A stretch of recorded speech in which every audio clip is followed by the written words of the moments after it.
The Wall Street Journal reporter Evan Gershkovich appeared in court in Moscow today in the requisite bulletproof cage. He acknowledged friends from the news agencies who were allowed to film briefly. As expected, his appeal against pre-trial detention was denied. He was, though, allowed to talk to his two lawyers.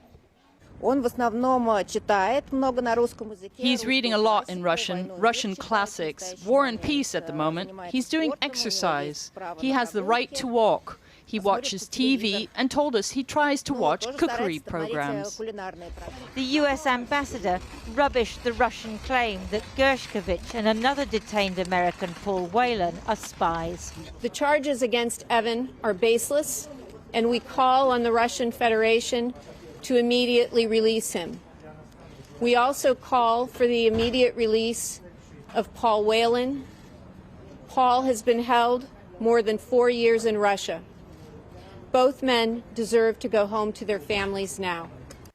But the process could take a long time, as his Soviet-born parents in the US understand only too well. It's what's one of the American qualities that we absorbed.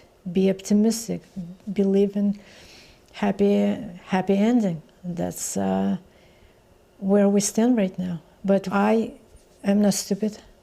I understand what's involved. But that's what I choose to believe.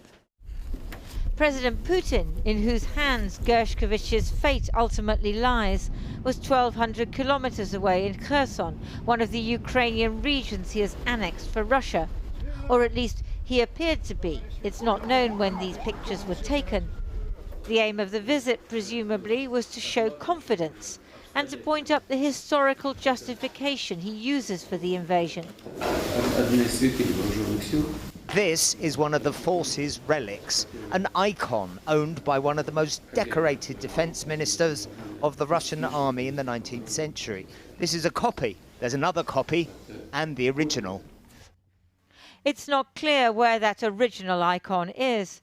Russian forces have removed historical objects from Kherson, including the bones of Catherine the Great's lover Grigory Potemkin, one of Putin's heroes. Putin's nemesis, Ukrainian President Volodymyr Zelensky, was giving out medals to Ukrainian forces defending the frontline town of Avdiivka today. Ukrainian resistance and Western support has angered the Russian leader. Zelensky drove through the landscape war has created.